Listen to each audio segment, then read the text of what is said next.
வணக்கம் நண்பர்களே. நம்ம டிஸ்க்ளைமர் எடுத்துக்கிறோம். நம்ம செபி ரிஜிஸ்டர் அட்வைசரோ ஆர்ஐஓ கிடையாது. நம்ம இங்க பேசக்கூடியது எல்லாமே தகவலா மாத்திரமே பார்க்கப்பட வேண்டும். இது யாருக்கும் முதலீடு சம்பந்தமாகவோ, பங்குகளை வாங்கவோ, விற்கவோ நம்ம எந்த ஆலோசனையும் கொடுக்கப்படல. எல்லா தொழிலும் ரிஸ்க் இருக்கும். ரிஸ்க் புரிஞ்சுட்டு எச்சரிக்கையோட தொழில் செய்யும்போது எல்லாமே நல்லா இருக்கும். நம்மள ஆதரிக்கிற அனைத்து நல்ல உள்ளங்களுக்கும் நன்றி. வளமுடன் வாழ்க. வணக்கம் நண்பர்களே. 2025-26க்கான Q2 ரிசல்ட் அனௌன்ஸ் பண்ணிட்டு வராங்க. அந்த வரிசையில இப்ப நம்ம பார்க்கக்கூடியது general insurance corporation of India. Subsequent குவார்ட்டருக்கும் சரி 2025-26க்கும் என்ன வாய்ப்பு இருக்குங்கிறதுக்கான ஒரு தேடுதல் முயற்சி. ட்ரெண்ட்லைனை பொறுத்த வரைக்கும் இவங்க ஸ்ட்ராங் பெர்ஃபார்மர் அண்டர் ரேடாருங்கிற கிளாசிஃபிகேஷன்ஸ்குள்ளே வராங்க. High financial strength, affordability in valuation, டெக்னிக்கலாக மூமெண்டம் நியூட்ரல் இருக்கு. அனாலிசிஸ்ட் பிரைஸ் டார்கெட்டாக 455 டார்கெட்டை அப்சைட் பண்ணியிருக்கிறாங்க. நம்ம இந்த வீடியோ ரெக்கார்ட் பண்ணக்கூடிய தருணத்தில் 384ங்கிற லெவலில் ட்ரேட் க்ளோஸ் ஆயிருக்கு. இவங்களுடைய பிஇ வேல்யூஷனை செக் பண்ணும்போது கரண்ட் பிஇக்கு அண்டர் வேல்யூன்னு 1 இயர் ஃபார்வர்ட் பிஇக்கும் அண்டர் வேல்யூன்னு சொல்லிட்டு இண்டிகேட் ஆகிட்டு இருக்கு. கரண்ட் பிஇக்கு 41% அண்டர் வேல்யூ, 1 இயர் ஃபார்வர்ட் பிஇக்கு 10%ங்கிறதையும் அவங்க கொடுத்துருக்குறாங்க. நம்ம கவனத்தில் எடுத்துக்கிறோம். இவங்களுடைய ஃபண்டமெண்டல் கீ மெட்ரிக்ஸை பார்க்கும்போது high level of liquidity position maintain பண்ணுறாங்க. ஹை ரேட் ஆஃப் ரிட்டர்ன் தான் எடுக்கிறாங்க. மார்க்கெட் ரன்னர் அப்ல இருக்கிறாங்க. ஸோ இப்போ இவங்க வந்து ஹை ரேட் ஆஃப் ரிட்டர்ன் தான் எடுக்கிறாங்க. டெப்ட் டு ஈக்விட்டி ஆல்மோஸ்ட் 0ல இருக்கு. பிஇ அண்ட் பிபிஐ பொறுத்த வரைக்கும் சப்சிக்வெண்டா க்ரோத்துக்கான ஆப்பர்ச்சுனிட்டி இருக்கு அப்படிங்கிறத நம்ம பார்க்குறோம். நார்மலா புக் வேல்யூக்கே ஏத்துறாங்கன்னு வச்சுக்கோமே, ஒரு 4 டைம்ஸ் ஏத்துறாங்கன்னு வச்சுக்கோமே, இப்போ 1ல தான் இருக்கிறாங்க. இன்னும் 3 டைம்ஸ் ஏத்துனா கூட இன்னும் 900 ருபீஸ்க்கு மேல கேப் இருக்குங்கிறத புக் வேல்யூக்கு ட்ரேடர்ஸ் ஏற்றணும்னு நினைச்சாங்கன்னா எப்போ வேணாலும் ஏற்றட்டும். புக் வேல்யூக்கு இன்னும் ஸ்கோப் இருக்குங்கிறத நம்ம புரிதலுக்கு எடுத்துக்கிறோம். அதே சமயத்தில் 1 இயர் பீட்டா ஸ்கோர் பார்த்தோம் அப்படின்னு சொன்னால் 1.13 வருது. ஹை வாலட்டாலிட்டிங்கிறதையும் கவனத்தில் எடுத்துக்கிறோம். ட்ரெண்ட்லைனில் பார்ட்டிசிபேட் பண்ணக்கூடிய அனாலிசிஸ்டுடைய ஃபோர்காஸ்ட் எப்படி இருக்குன்னு பார்க்கலாம். ரெவென்யூ ஃபோர்காஸ்ட் ஆனுவலைஸ்டாக பார்க்கும்போது கிட்டத்தட்ட ஒரு 30%க்கான க்ரோத்துக்கான ஆப்பர்ச்சுனிட்டி இருக்குன்னு எதிர்பார்க்குறாங்க. அதே இது வந்து குவார்டர்லிக்கு வந்து நமக்கு கிடைக்கல. இபிஎஸ் உடைய ஃபோர்காஸ்ட் ஆனுவலைஸ்டாக 10.9% க்ரோத்துக்கான ஆப்பர்ச்சுனிட்டி இருக்குன்னு எதிர்பார்க்குறாங்க.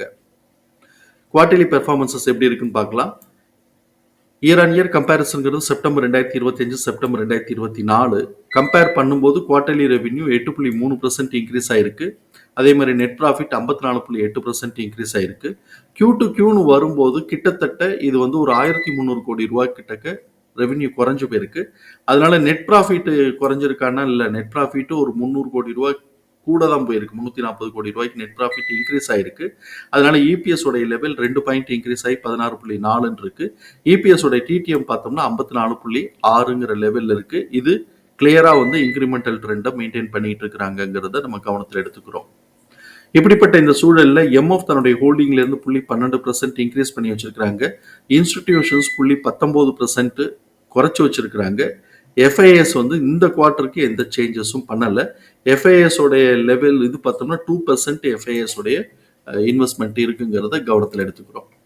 இவங்களுடைய இபிஎஸ் தகவல்களை நம்மளுடைய எக்ஸல் ஃபார்மேட்ல நம்ம போட்டிருக்கிறோம். நம்ம இங்க கவனிக்கக்கூடியது book value 341, fair price 647, current price 384, fair price current பிரைஸோட ரேஷியோ 0.50 தான் இருக்கு. ஸோ 0.50 அப்படிங்கும்போது 0.59 நமக்கு அஃபோர்டபிலிட்டியில தான் இருக்கு. ஆல்ரெடி பி அண்ட் பிபியும் அஃபோர்டபிலிட்டியில தான் இருக்கு.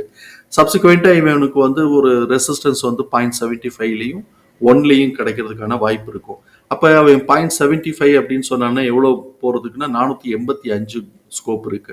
இவன் இங்கேருந்து இன்னும் ஒரு 1%, 1.6% ஏறினான்னா அது 485 அப்படின்னு சொல்லிட்டு ஒரு 100 ரூபாய்க்கான ஸ்கோப் இருக்குங்கிறத நம்ம பார்க்குறோம். அதுக்கப்புறம் அவன் 1.25, 1.5 போகிறான் அப்படின்னு சொன்னாக்க அவன் பார்ப்போமே 1.25 போனாலே 800 ருபீஸ் வருது அப்படிங்கிறத கவனத்தில் எடுத்துக்கிறோம். சப்போஸ் இங்கேருந்து அவன் கரெக்ஷன் எடுக்கிறான்னா 0.25 கரெக்ஷன் எடுக்கிறதுக்கு வாய்ப்பு இருக்கும். அப்படி 0.25 கரெக்ஷன் எடுத்தான்னாக்க அது வந்து 163ங்கிற லெவலுக்கு கீழே இறங்கும். அதனால அவ்வளோ தூரத்துக்கு எடுக்க போறானா அப்படிங்கிறது நமக்கு யோசனையாக தான் இருக்கு.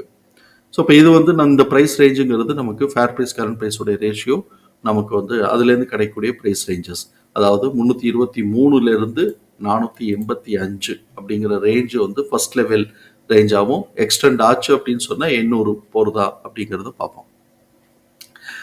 நெக்ஸ்ட் குவார்ட்டருடைய ஆக்சுவல் ரிசல்ட் வர்ற வரைக்கும் இவங்களுடைய பிஹேவியர் எப்படி இருக்க வாய்ப்பு இருக்குன்னு பார்ப்போம். இபிஎஸ் கரண்ட் இபிஎஸ் உடைய டிடிஎம் 54.60 இன்க்ரிமெண்டல் ட்ரெண்டை மெயின்டைன் பண்ணிட்டு இருக்கிறான் அப்படிங்கிறத நம்ம புரிதலுக்கு எடுத்துக்கிறோம். இவன் வந்து இதை ஆவரேஜ் பண்ணும்போது நமக்கு வந்து 13.65 கிடைக்குது. இதுதான் ஆவரேஜ் எஸ்டிமேட்டட் இபிஎஸ். எக்ஸிட் ஆக போகிறது 9.60. அதை காட்டிலும் இது வந்து ஆவரேஜ் வந்து 4 பாயிண்ட் கூட தான் இருக்கு. அதே சமயத்தில் குமுலேட்டிவ் ஆவரேஜ் 15.4 இருக்கு. அதை காட்டிலும் நம்மளுடைய எஸ்டிமேட்டட் ஆவரேஜ் வந்து 2 பாயிண்ட் கம்மியாக இருக்குது. ஸோ இப்போ இவன் வந்து ப்ரீவியஸ் குவார்ட்டர் ஏதாவது எக்ஸிட் ஆக போகிறதுக்கு பேஸ் பண்ணி போகிறாங்கன்னா ப்ரீவியஸ் குவார்ட்டருடைய ஹைட்டை மேலே உடைக்கிறதுக்கு வாய்ப்பு இருக்குங்கிறத ஃபர்ஸ்ட் ஹேண்ட் இன்ஃபர்மேஷனை நம்ம எடுத்துக்கலாம். அது சஸ்டெயின் பண்ணுமானாக்கா கொஞ்சம் சஸ்டெயினபிலிட்டியில் ப்ராப்ளம் இருக்கும். அதனால குமுலேட்டிவ் ஆவரேஜை காட்டிலும் கம்மியாக இருக்கிறதுனால அதனால ப்ரீவியஸ் குவார்ட்டருடைய ஹைட்டை ஒன்று மேட்ச் பண்ணலாம். அப்படி உடைச்சாங்கன்னா கூட கொஞ்சம் சீக்கிரமாக அது கரெக்ஷன் குயிக் ரெஸ்பான்ஸில் கரெக்ஷன் அட்ஜஸ்ட் ஆனாலும் ஆச்சரியப்படுறதுக்கு இல்லை. அதை நம்ம கவனத்தில் எடுத்துக்கிறோம். எக்ஸ்போனென்ஷியல் ஃபார்முலாவில் கிடைச்சிருக்கக்கூடிய ப்ரைஸ் ரேஞ்சஸை நம்ம சார்ட்டில் வந்து மார்க் பண்ணுறோம். நமக்கு வந்து ப்ரீவியஸ் குவார்ட்டருடைய ஹைட் சார்ட்டில் வந்து நம்ம S4லேருந்து S2 வரைக்கும் நம்ம எடுத்துருக்கிறோம். S4ங்கிறது 312லேருந்து 327, S4 S3யோட மிட் பாயிண்ட் 386லேருந்து 404, S3 471லேருந்து 491, S2 677லேருந்து 703. ஸோ இப்போ இவன் என்ன பண்ணியிருக்கிறான்னு பார்த்தோன்னா ப்ரீவியஸ் குவார்ட்டருடைய ஹைட்டை இப்போ வரைக்கும் உடைக்கல, அப்படியே அந்த ரேஞ்சுக்குள்ளேயே போயிட்டு இருக்கிறான். ப்ரீவியஸ் குவார்ட்டருடைய லோவை கீழே கட் பண்ணுறதுக்கான வாய்ப்பு ரொம்ப கம்மி அப்படிங்கிறது தான் நம்மளுடைய பார்வை. ஸோ இப்போ இவன் ஒன்று உடைச்சு இவன் மேலே போகணும், அப்படி இல்லைன்னா இந்த ரேஞ்சுக்குள்ளேயே சுற்றிட்டு இருந்துட்டு அடுத்த குவார்ட்டருடைய பெர்ஃபார்மன்ஸ் நல்லா வருதான்னு பார்த்துட்டு வேணா மேலே ஏற்றலாம். இது வந்து நமக்கு ஒரு பார்ட். இன்னொரு பார்ட் பார்த்தோம் அப்படின்னு சொன்னால் யூ ஃபார்ம் ஆகிட்டு கப் அண்ட் சாசர் ஃபார்ம் ஆகுது. அப்படி வந்துச்சு அப்படின்னு சொன்னாக்க இது வந்து S2 வரைக்குமோ பிபி வரைக்குமோ மேலே ஏறலாம். நான் இப்போ S2 வரைக்கும் தான் மார்க் பண்ணியிருக்கிறேன். தகவல் பயனுள்ளதாக இருக்கும் நம்புறேன். தகவல் பயனுள்ளதாக இருந்ததுன்னா சங்கருக்கு ரொம்ப சந்தோஷம். நம்மளை ஆதரிக்கிற அனைத்து நல்ல உள்ளங்களுக்கும் நன்றி. வளமுடன் வாழ்க. நன்றி நண்பர்களே.